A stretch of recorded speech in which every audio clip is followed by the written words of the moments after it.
আমি অসমীয়া যুৱ মঞ্চই দুৰ্নীতি সদাগৰ যি অশোক সিংগাল স্বাস্থ্য মন্ত্ৰী আমি আজি অসমীয়া যুৱ মঞ্চ আজি তেখেতৰ প্ৰতিমূৰ্তি দাহ কৰিছোঁ। ইয়াৰ কাৰণ হ'ল দুৰ্নীতি সদাগৰ এই অশোক সিংগাল যদি স্বাস্থ্য মন্ত্ৰী হৈ থাকে সকলো যিমান অসমত চিকিৎসালয় আছে চব শেষ হৈ যাব।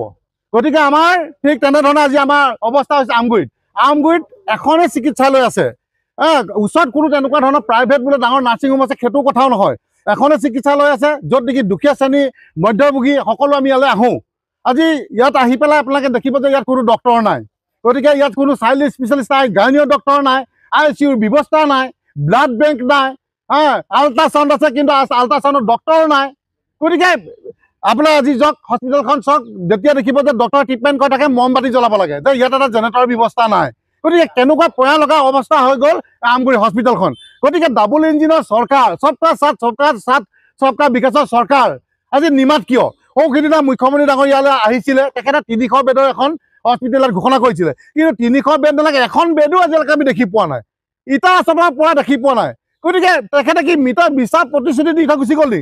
সমষ্টি লৈ গ'ল, কিমান চৰকাৰী কাৰ্যালয় লৈ গ'ল, এতিয়া কি আমাৰ হস্পিটেলখনো তেখেতে লৈ যাম বুলি ভাবিছে নি?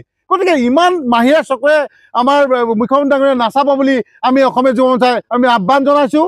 আৰু এই যুদ্ধ আৰু এই যি আমগুৰি হস্পিটেলৰ যি যুদ্ধ এই অসমীয়া যুৱ মঞ্চৰ যুদ্ধ নহয়, এই আমগুৰি সকলো জনগণৰ এই যুদ্ধ। কাৰণ এই আমগুৰি হস্পিটেলখন নহ'লে মানে আমাৰ দিনতে অন্ধকাৰ।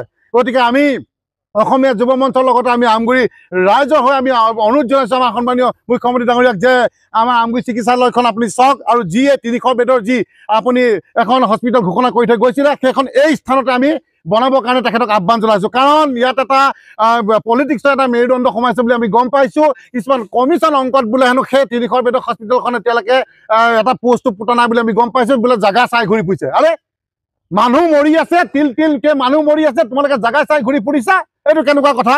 আৰু আমি এটা কথা গম পোৱা নাই যে কোনজন বিধায়কক আমি আজি অভিযোগ দিম, কোনজন বিধায়কক আমি এতিয়া এই হস্পিটেলখনলৈ অভিযোগ দিম আমি বুজিয়ে পোৱা নাই। কোনো সকলো 2জন বিধায়ক এবাৰ এতিয়া নিৰুদ্দেশ হৈ আছে। গতিকে আমি এতিয়া এনেকুৱা হৈছে যে আমি এতিয়া বিধায়কক বিচাৰি পোৱা নাই কোন বিধায়কক আমি কথাটো ক'ম। গতিকে আমি এতিয়া বিধায়ক নাই, অশোক সিংগাল গম পাই দুৰ্নীতি সদাগৰ, কোটি কোটি টকা খৰলাট কৰিয়ে আছে। গতিকে আমি এটাই আহ্বান জনাইছোঁ মুখ্যমন্ত্ৰী ডাঙৰীয়াক যে অতি শীঘ্ৰেই এই দুৰ্নীতি সদাগৰ অশোক সিংগালৰ স্বাস্থ্য মন্ত্ৰী তেখেতক বৰ্খাস্ত কৰিব লাগে। আৰু আমাৰ আমগুৰি হস্পিটেল তেখেতে এবাৰ আহক, নহ'লে তেখেতে এবাৰ মানুহ পঠিয়াওক। এসপ্তাহ সময় আমি বান্ধি দিছোঁ আমি অসম চৰকাৰক যে এসপ্তাহ সময়ৰ ভিতৰত যদি আমি যদি কোনো ধৰণৰ আশ্বাস আমি নাপাওঁ, কিন্তু আমি আমগুৰি বন্ধ কৰিবলৈ আমি ঘোষণা কৰিম। আমগুৰি বন্ধটো আমি কাৰ্যসূচী আমি হাতত ল'বলৈ বাধ্য।